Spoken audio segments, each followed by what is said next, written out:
Seperti itulah kalau kalian sholat 5 waktu, tidak ada dosa dan maksiat ketika kalian menjaga sholat 5 waktu. Setiap menit, setiap detik yang sudah terlewat tidak akan kembali lagi. Semakin jauh kita dari tanggal lahirnya kita, maka sesungguhnya semakin dekat dari kematian kita. Oleh karena itu, waktu yang Allah berikan kepada kita ini, mari kita maksimalkan.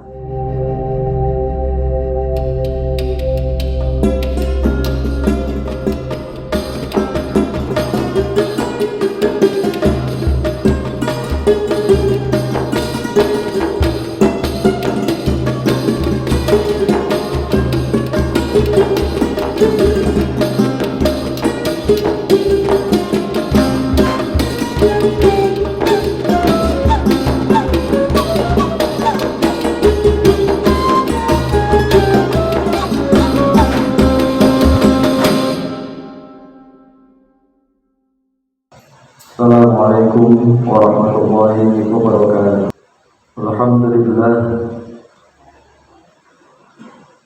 Alhamdulillah nahmaduhu wa nasta'inuhu wa nastaghfiruhu wa natubu ilayh wa na'udzu billahi min shururi anfusina wa min sayyiati a'malina may yahdihillahu fala mudilla lahu wa may yudlilhu fala hadiya lahu. Asyhadu an la ilaha illallah wahdahu la syarika lahu wa asyhadu anna Muhammadan 'abduhu wa rasuluh. Allahumma shalli wa sallim ala hadha nabiyil karim Muhammadin sallallahu alaihi wasallam wa ala alihi wa sahbihi ajma'in. Amma ba'du, fa ya ibadallah, usikum wa nafsi bi taqwallah faqad fazal muttaqun.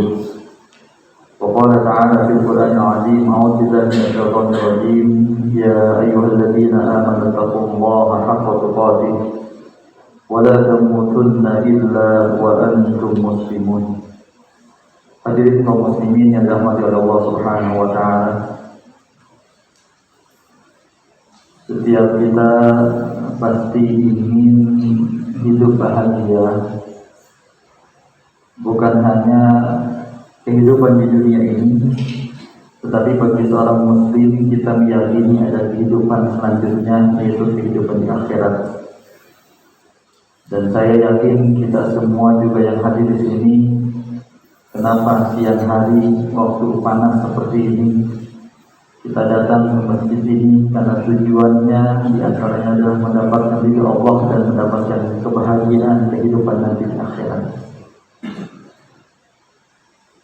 Dan setiap kita kadang-kadang saya berharap mudah-mudahan tidak sebagian besar ada di antara kita barangkali yang terus berlomba-lomba untuk mengejar kehidupan dunia, mencari investasi baik dalam bentuk barang, tanahkah, emaskah, atau kemudian juga dalam bentuk rumah. Dan mungkin ada di antara kita yang lupa bahwa sesungguhnya kita juga bila bersungguh-sungguh di dalam beribadah, maka secara tidak langsung apabila kita mengetahui hadis-hadis Nabi Muhammad SAW, maka bisa jadi amal ibadah tersebut sebagai investasi kita di akhirat. Nah, pada siang hari ini kita ingin mencoba merenungi dan memahami, dan mudah-mudahan selanjutnya kita amalkan petunjuk dari Nabi Muhammad SAW. Bagaimana caranya kita berinvestasi rumah di surga?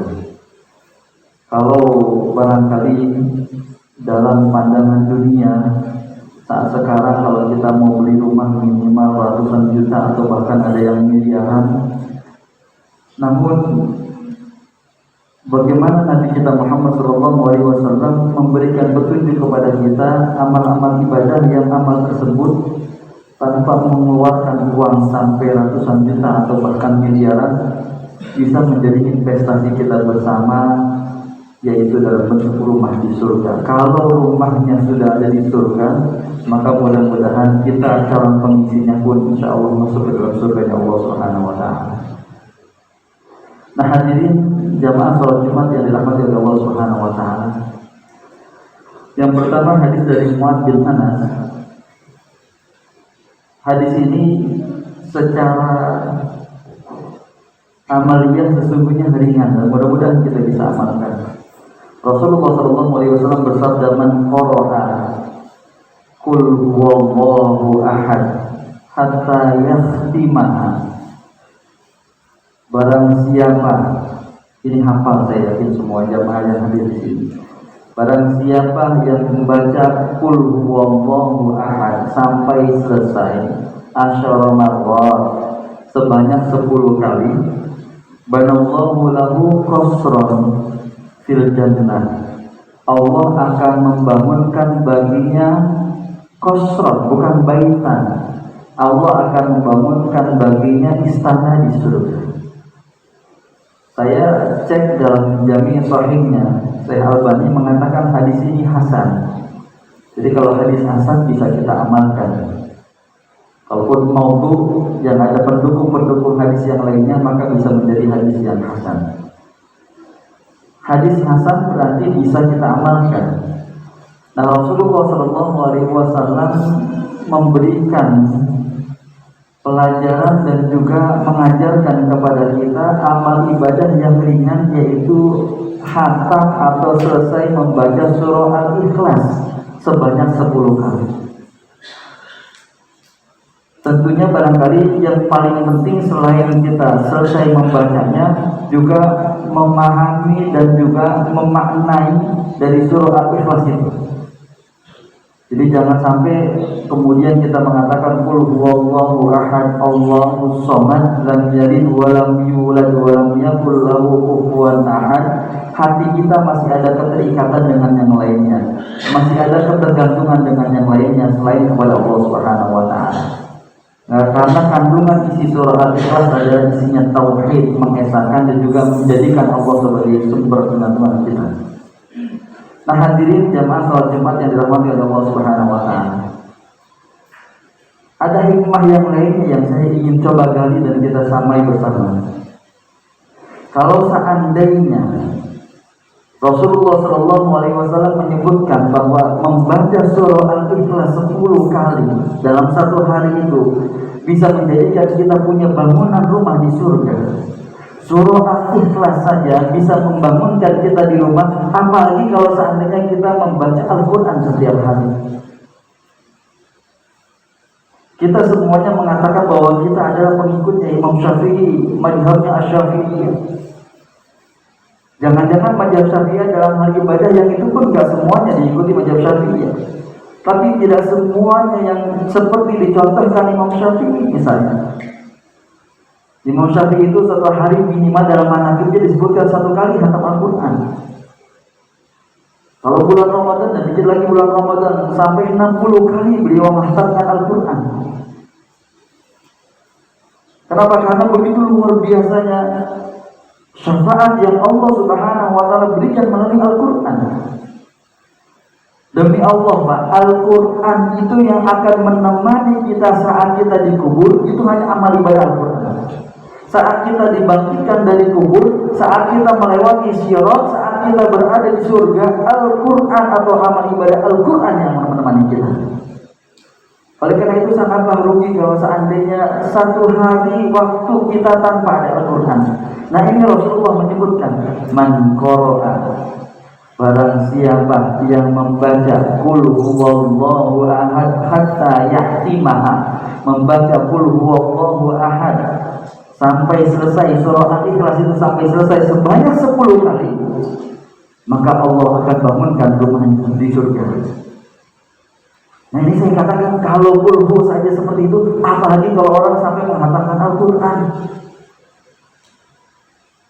Betapa nikmat yang akan dia dapatkan nanti di surga Allah Subhanahu wa taala.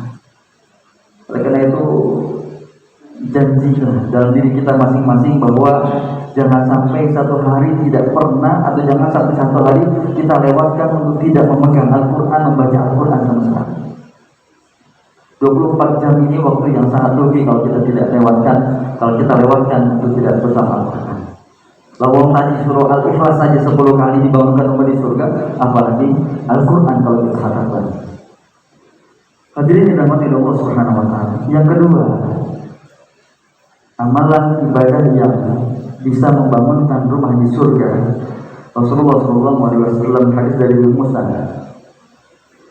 man shollat duha arba'an wa qabla al-ula arba'an bana aw bunya lahu biha baitun fil jannati. Masya Allah, ini ibadah sunnah Pak, apalagi ibadah yang wajib. Rasulullah bersabda, barang siapa yang mengerjakan sholat duha, siapa yang mengerjakan sholat duha, ibadah duha 4 rakaat, dan kemudian juga mengerjakan sholat qobliyah zuhur. Qobliyah ulang maknanya adalah sholat qobliyah zuhur 4 rakaat. Apa kata Rasulullah? Bana lahu biha baitun fil jannah. Allah bangunkan baginya rumah di surga. Kenapa? Karena yang manggil ini sudah iman, Pak. Kalau panggilan Jumat, kalau panggilan sholat zuhur, panggilan sholat asar dan seterusnya, yang manggil muazin. Muazin memanggil kita. Tapi ketika kita sholat tahajud, ketika kita sholat duha, tanpa ada panggilan, tapi iman kita yang sadar sendiri. Coba kita yakin dalam hati kita, sholat duha 4 rakaat, kata Rasulullah, Allah akan bangunkan rumah di surga. Sekali lagi saya analogikan, kalau ini sholat sunnah, begitu besarnya kebaikan yang Allah berikan kepada kita, akan diberikan rumah di surga. Apalagi kalau kita menjaga sholat wajib. Dalam hadis yang lainnya, dalam bahasa Indonesia saya terjemahkan, Rasulullah bertanya kepada sahabat, bagaimana menurut kalian kalau di belakang rumah kalian itu ada sumur, atau di belakang rumah kalian itu ada semacam kolam yang satu hari itu kalian mandi 5 kali. Sahabat mengatakan, ya nggak akan ada kotoran di badan kami ya Rasulullah. Ya, seperti itulah kalau kalian sholat 5 waktu, tidak ada dosa dan maksiat ketika kalian menjaga sholat 5 waktu. Nah, ini ditambah kalau kita betul-betul cinta kepada Allah dan Rasulnya, kemudian kita tambah dengan sholat duha. Apa kata Rasulullah? Orang yang sholat duha, ini bagi bapak-bapak juga anak-anak remaja ini, siapa yang sholat duha, mungkin kalau investasi rumah di dunia ini mahal harganya, tapi kata Rasulullah, siapa yang sholat duha 4 rakaat dan juga sholat qobliyah zuhur 4 rakaat, maka Allah akan bangunkan rumah di surga. Kita datang ke Masjid Al-Ikhlas ini, oh zuhurnya udah mulai gitu Pak, tapi kita kan rumah di surga. Bagaimana caranya? Bisa, kata Aisyah itu, kalau sholat zuhurnya terlewat, maka setelah ba'diyah zuhur kita kerjakan lagi sholat zuhur qobliyahnya. Tapi niatnya qadha. Datang ke Masjid Al-Ikhlas, sudah azan atau sudah iqamah, dan kemudian berdiri sholat untuk melaksanakan sholat sujud secara berjamaah. Maka setelah sholat ba'diyah zuhur, bisa kita qadha untuk mengerjakan sholat qobliyah zuhur yang 4 rakaat. Apalagi kalau seandainya kemudian kita tambah lagi sholat qobliyah Jumat, sholat ba'diyah Jumatnya 4 rakaat. Apa kata Rasulullah? Man hafadha ala 4 raka'atin qabla dhuhri wa 4 ba'daha haramallahu 'alan nar. Ini hadis sahih Pak. Barang siapa yang menjaga qobliyah Jumat 4 rakaat dan ba'diyah Jumat 4 rakaat, Allah haramkan baginya dari api neraka. Hadirin yang dirahmati Allah Subhanahu wa taala. Ini yang kedua Pak. Jaga qobliyah zuhur 4 rakaat dan sholat duha 4 rakaat. Yang ketiga, amalan ibadah yang bisa menjadi investasi kita di akhirat adalah man bana masjidan. Dan kita sekarang sedang dalam posisi ini, mudah-mudahan ada di antara kita yang mau. Man bana masjidan lillahi kamahfasi yatawatin aw asghara banallahu lahu baitan fil jannati. Hadis sahih Bukhari Muslim. Barang siapa yang membangun masjid, meskipun hanya sebesar sarang burung atau lebih kecil, maka Allah akan bangunkan baginya rumah di surga. Kalimat mahfaz itu menunjukkan bahwa mahfaz itu sarang Pak. Kalau bahasa Arab itu mahfaz itu lubang tempat naruh telurnya burung, kan kecil banget itu. Artinya bahwa uang kita meskipun hanya berapa rupiah, hanya berapa ribu misalnya, tapi kalau betul-betul ikhlas, Allah akan nilai itu uang seperti itu pun. Rasulullah memberikan gambaran ke mahfaz. Kalimat mahfaz itu tempat yang jadi lubang untuk naruh telur burung, itu mahfaz. Kalau kitab itu namanya burung. Jadi kalau seandainya kita punya uang sekecil apapun, ketika itu ikhlas untuk membangun rumah Allah, maka Allah akan bangunkan rumah di surga. Dalam hadis Sahih Muslimnya, Imam Muslim kemudian disarah oleh Imam Nawawi. Imam Nawawi mengatakan bahwa banallahu lahu mislan, Allah membangunkan rumah sepertinya nanti di surga. Ada dua tafsirannya, Pak. Pertama tafsirannya bahwa dia akan diberikan rumah seperti bangunan yang ada di dunia yang dia bangun. Yang kedua bahwa masjid ini adalah tempat kemuliaan. Kalau dia bangun masjid, maka nanti di akhirat pun dia akan mendapatkan rumah yang rumah tersebut menjadi rumah kemuliaan yang orang lain senantiasa datang untuk mendapatkan kemuliaan ketika datang di rumah tersebut di akhirat nanti. Apalagi kemudian bukan hanya Allah bangunkan rumah di surga bagi bangun masjid, Pak. Termasuk amal ibadah yang pahalanya terus mengalir kalau kita sudah meninggal dunia adalah kita bangun masjid.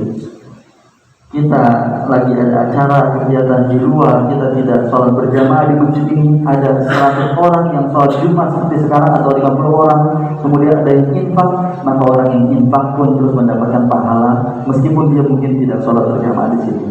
Atau meskipun dia sudah meninggal dunia, orang yang sudah meninggal dunia infaknya akan terus mengalir dengan sebab sedekah jariah yang dia berikan. Nah, hadirin yang dirahmati Allah Subhanahu wa taala. Yang terakhir adalah yaitu Rasulullah SAW yang di Sahih, man shalla isnatai asyara.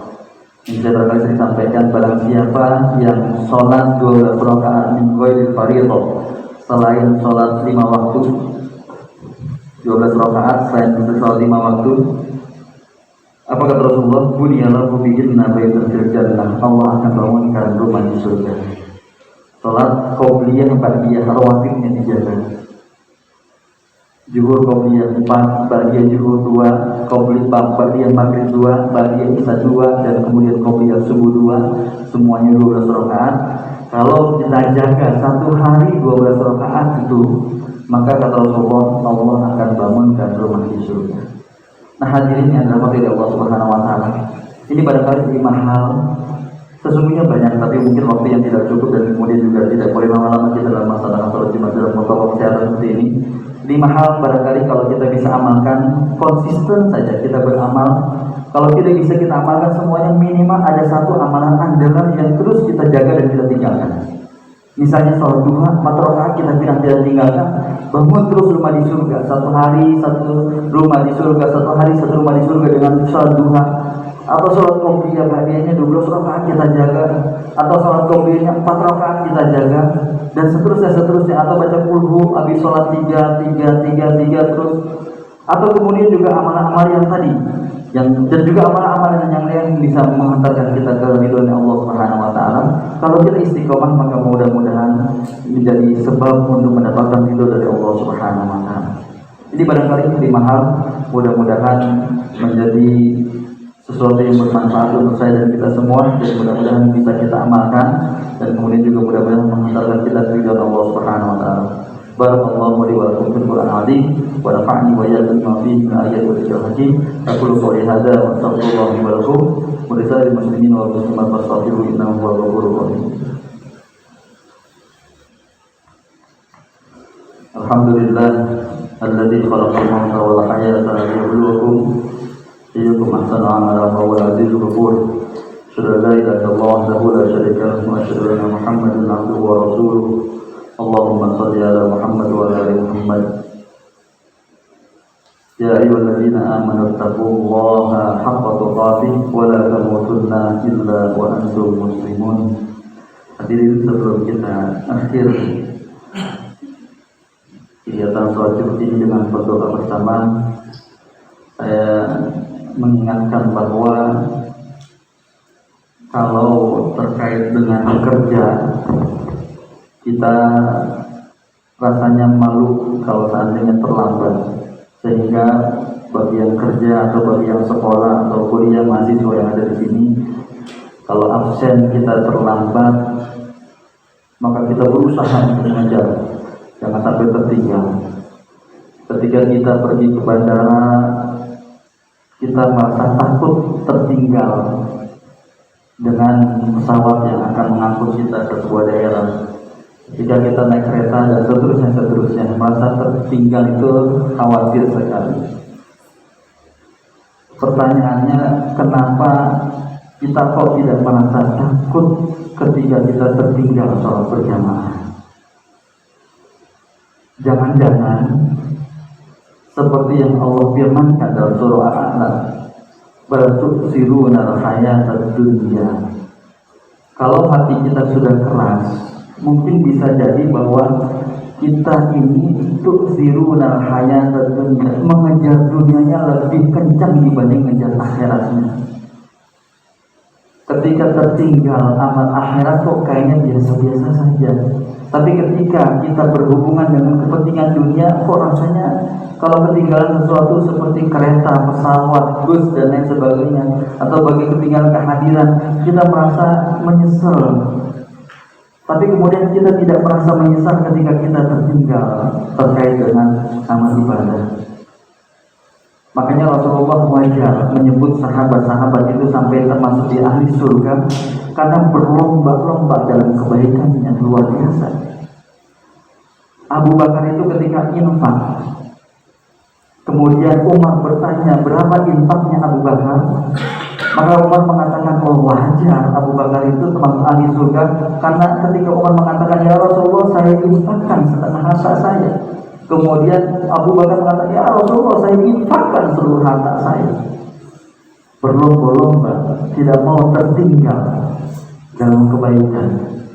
Nah kita kok rasanya dunia yang kita akan tinggalkan, dunia yang akan tinggalkan ini kita terus kejar, dan kemudian kita merasa ketika kita tertinggal terhadap urusan akhirat masa biasa-biasa saja. Oleh karena itu, mari sama-sama, masih ada umur dan waktu Allah berikan kepada kita. Setiap menit, setiap detik yang sudah terlewat tidak akan kembali lagi. Semakin jauh dari tanggal lahir, maka semakin jauh kita atau semakin dekat kita kepada kematian, Pak. Semakin jauh kita dari tanggal lahirnya kita, maka sesungguhnya semakin dekat dari kematian kita. Oleh karena itu, waktu yang Allah berikan kepada kita ini, mari kita maksimalkan.